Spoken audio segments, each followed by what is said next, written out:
Dear students, Assalamu alaikum. My name is Suhail Aslam and I am your biology teacher and I welcome all of you in Topper's Biology lecture. Dear students, today's topic is mitochondria. Mitochondria is the power house of the cell. ये energy गढ़ है हमारे cell का। ये double membrane bounded organelle है। इसको बच्चे आप, ये डबल मेम्ब्रेन बाउंडेड ऑर्गेनेली है और ये power house of the cell है। यानी हमारे जो सेल है उसको major currency of the cell भी इसे कह सकते हैं कि जो हमारी जो पूरे सेल को वो जो एनर्जी फ्राहम कर रहा है वो है बच्चे माइटोकॉन्ड्रिया। समझ आई जी। देन हम इसकी शेप पर जाते हैं कि इसकी शेप कैसी होती है, ये स्ट्रक्चर कैसी शो करती है। तो देखते हैं जी, अपीयर लाइक वेजिकल्स। इसमें वो थैलीनुमा स्ट्रक्चर्स होती हैं। थैलीनुमा है ये, ठीक है ना। तो रोड्स होते हैं, रोड्स नुमा भी है, थैलीनुमा भी है। As the shape of the burger, यानी बर्गर की जैसा शेप होती है ना, जो ऊपर अपर लेयर की, ठीक है ना। तो वो उस तरह की ये लेयर होती है हमारी। जो शेप है, जो हमारी माइटोकॉन्ड्रिया की शेप है उस तरह की होती है। देन ये एक बड़ी कम्प्लेक्स मार्फोलॉजी शो करती है। शो कम्प्लेक्स मार्फोलॉजी, इसकी बड़ी कम्प्लेक्स मार्फोलॉजी होती है, बड़ी स्ट्रक्चर इसकी होती है। वही मार्फोलॉजी का मतलब होता है फॉर्म एंड स्ट्रक्चर, यानी इसकी स्ट्रक्चर कैसी है। तो इसकी बड़ी कम्प्लेक्स स्ट्रक्चर होती है, ठीक है। तो इसके बाद हम मेम्ब्रेन्स पर बात करते हैं कि हमारी दो मेम्ब्रेन्स होती हैं। एक बची होती है आउटर मेम्ब्रेन। आउटर मेम्ब्रेन जो हमारी वो स्मूथ होती है, बड़ी प्लेन होती है। आउटर मेम्ब्रेन से हम इस तरह डिस्कशन निकाल सकते हैं कि जिस तरह कोई भी चीज़ है, हमारा अंडा है, अंडे में एक जर्दी होती है, एक ऊपर वाली प्रोटीन होती है एल्ब्यूमन, ठीक है ना। तो जब हमारी एल्ब्यूमन प्रोटीन होती है वो तो बड़ी स्मूथ होती है, वो स्मूथ होती है ना, जो होती दोनों ही स्मूथ हैं। चलो ऐसा हम लेते हैं, अंडे की मिसाल ले लें कि हमारी दो मेम्ब्रेन्स होती हैं। तो इसी तरह हमारा जो माइटोकॉन्ड्रिया है उसकी भी दो मेम्ब्रेन्स होती हैं। हम किस सेल की बात करते हैं, सेल में भी आउटर दो मेम्ब्रेन होती हैं। प्लांट सेल में एक होती है सेल वॉल एंड एक होती है सेल मेम्ब्रेन। तो इसी तरह जो हमारी माइटोकॉन्ड्रिया ऑर्गेनेली है इसमें भी दो मेम्ब्रेन्स होती हैं, ठीक है।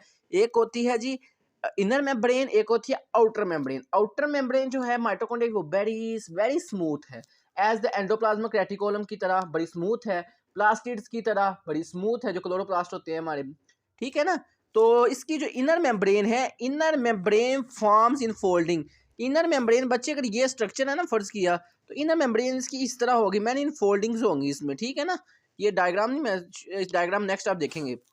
इसके बाद ये इनर मेम्ब्रेन जो होती है हमारी, तो इन फोल्डिंग कॉल क्रिस्टी, ठीक है ना। इसमें बड़ी क्रिस्टी की होती हैं, यानी कि ये क्रिस्टी होती हैं जी। इसको जो इनफोल्डिंग्स होती हैं वैसे क्रिस्टी कहा जाता है। शॉर्ट क्वेश्चन आता है what is mean by cristae, cristae क्या है, ठीक है। समझ आ गई। चलें जी नेक्स्ट टाइम। तो जो हमारी जो इनर मेम्ब्रेन है उसमें हमारी नोब लाइक स्ट्रक्चर, यानी हमारी वो निडल नुमा स्ट्रक्चर भी होती हैं। वो निडल नुमा स्ट्रक्चर को हम कहते हैं F1 पार्टिकल्स, ठीक है। जो F1 पार्टिकल हैं वो भी हमारा बड़ा कंट्रीब्यूशन करते हैं, ठीक है। और ये हमारा F1 पार्टिकल्स हैं। यानी कि माइटोकॉन्ड्रिया एक डबल मेम्ब्रेन बाउंडेड ऑर्गेनेली है। इसे हम एनर्जी घर कहते हैं। इसकी जो शेप है वो वेजिकल्स होती हैं, थैलीनुमा होती है, रोड्स की तरह होती हैं जी, जिस तरह ये स्ट्रेट फॉरवर्ड होती है, ठीक है। और ये बड़ी कम्प्लेक्स मॉर्फोलॉजी शो करता है, ठीक है। जो हमारा माइटोकॉन्ड्रिया है बड़ी कम्प्लेक्स मॉर्फोलॉजी शो करता है। इसके बाद इसकी दो मेम्ब्रेन्स है, एक आउटर मेम्ब्रेन है एंड एक इनर मेम्ब्रेन है। जो आउटर मेम्ब्रेन है वो बड़ी स्मूथ है एंड वाइल इनर मेम्ब्रेन जो हमारी है वो जी इनफोल्डिंग पर मुश्तमिल है। यानी कि उसमें बहुत सारी, मैंने बताया कि इनफोल्डिंग्स होती हैं, उन्हें क्रिस्टी कहते हैं, ठीक है। और हमने इसमें और उसमें नोब लाइक स्ट्रक्चर्स होती हैं, ठीक है। जो नोब लाइक स्ट्रक्चर्स होती हैं उसे F1 पार्टिकल्स कहते हैं। और जो मैं अभी आपको एक डायग्राम दिखाता हूँ तो वो आप देखिएगा। चलिए लेट अस स्टार्ट। जी डियर स्टूडेंट्स, देन हम बात करते हैं कंपोजिशन की। ये किन चीज़ों से मिलकर बनता है। जो हमारा यानी कि जो माइटोकॉन्ड्रिया है ये दो चीज़ों पर मुश्तमिल होता है। एक DNA deoxyribo nucleic acid and ribosomes, यानी कि फैक्ट्रीज ऑफ जो प्रोटीन सिंथेसिस है, इन दोनों चीज़ों पे हमारा जो मुश्तमिल होता है। इसीलिए अगर राइबोसोम फैक्ट्रीज ऑफ जो पड़ी हुई हैं तो फिर सम अमाउंट ऑफ प्रोटीन तो आल्सो सिंथेसाइज होगी ना, क्योंकि जहाँ पे फैक्ट्रीज होंगी तो वहाँ पे तो कोई ना कोई, यानी कि हमारे अगर प्रोटीन की फैक्ट्रीज हैं तो हमारा यहाँ पे ये प्रोटीन तो प्रोड्यूस होगी ना। तो देन हम बात करते हैं ये किस, यानी ये एक चीज़। दूसरा ये it is one of the first organelles, ये वाहद ऑर्गेनेली है दैट कैन सेल्फ, जो खुद ब खुद रेप्लिकेट हो सकती है जी, ठीक है ना। ये वाहद ऑर्गेनेली है, no other organelle can replicate, या some a few organelles. Then हमारे जो फंक्शन की आती है जी, देन हेडिंग है, जो आखिरी हेडिंग है वो हमारे फंक्शंस की है। फंक्शन में बच्चे बेसिकली जो हमारा फंक्शन है उसमें हम फंक्शन हमारा basically it is the function इसका है जी वो एनर्जी में, प्रोडक्शन ऑफ एनर्जी में। अगर प्रोडक्शन ऑफ एनर्जी में हमारा फंक्शन है तो फिर ज़ाहिर वाली बात है कि वो हमारा मेटाबॉलिक प्रोसेस होगा। तो सबसे पहले हम इसमें जो हेडिंग लिखेंगे वो है metabolic process. The mitochondria contain enzymes, coenzymes, inorganic salts and salts. इन तमाम चीज़ों पर मुश्तमिल है। जो हमारी जो ऑर्गेनेली है, हमारा माइटोकॉन्ड्रिया, इन चारों चीज़ों पर मुश्तमिल है। अब अगर ये तीन चारों चीज़ों पे मुश्तमिल है तो फिर ये कोई ना कोई प्रोसेस तो करता होगा जी। The term metabolic has been derived from the metabolism. तो मेटाबॉलिज्म से ड्राइव्ड हुई है जो हमारी मेटाबॉलिक है। मेटाबॉलिज्म होता है the set of chemical reactions that occur in living organism. यानी हमारी लिविंग ऑर्गेनिज्म के अंदर जो रिएक्शंस होते हैं वो हमारे मेटाबॉलिक प्रोसेसेस हैं। मेटाबॉलिक वही प्रोसेस है, रिएक्शंस हैं, वो मेटाबॉलिक रिएक्शंस हैं, ये मेटाबॉलिज्म है। तो ये हमारा मेटाबॉलिक प्रोसेस है। दूसरी बात ये है कि ये क्रीब साइकिल में इस्तेमाल होते हैं।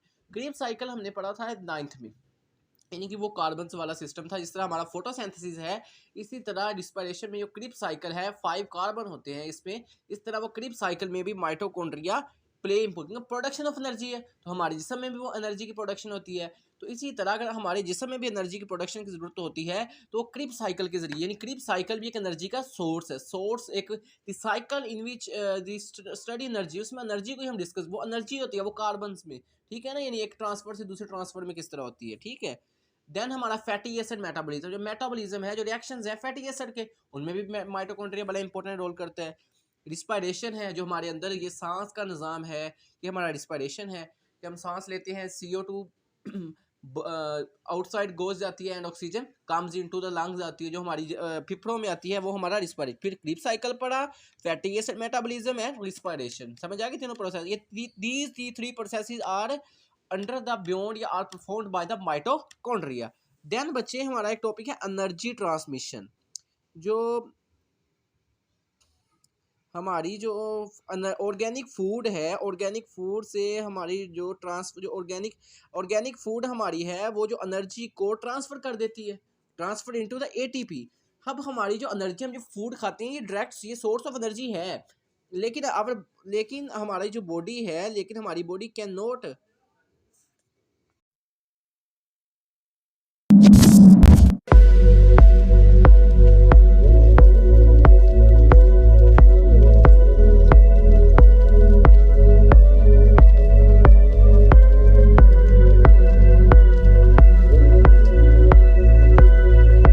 This is mitochondria, a powerhouse of the cells. Mitochondria is found in the cytoplasm of cells. The primary function of mitochondria is to generate energy in the form of ATP. Mitochondria are round or oval and they size from 1.5 micrometer to 10 micrometer. RBCs do not contain any mitochondria, but liver and muscle cells contain hundreds or even thousands of mitochondria. Mitochondria have two distinct membranes and a unique genome and reproduce through binary fission. These features of mitochondria show their evolutionary past relationship with prokaryotes. Outer membrane. Outer membrane is far more permeable than inner membrane. It contains large number of integral membrane proteins called porins. VDAC are major trafficking proteins. It stands for voltage-dependent anion channels. They are the transporter of metabolites, nucleotides, and ions between cytosol and intermembrane space. Intermembrane space. The mitochondrial space between outer membrane and inner membrane. It is also known as peri-mitochondrial space. Small molecules are permeable and concentration of molecules in cytosol and this space is same. For larger proteins to pass, incoming proteins must have signaled sequence. Only localized protein of mitochondrial space is cytochrome C. Inner membrane. This layer contains special proteins. 1. Those that perform electron transport chain reactions. 2. ATP synthase, which generates ATP in matrix. 3. Specific transport proteins. Unlike outer membrane, this inner membrane is highly impermeable to all molecules. Additionally, This inner membrane has a special and unusual phospholipid called cardiolipin.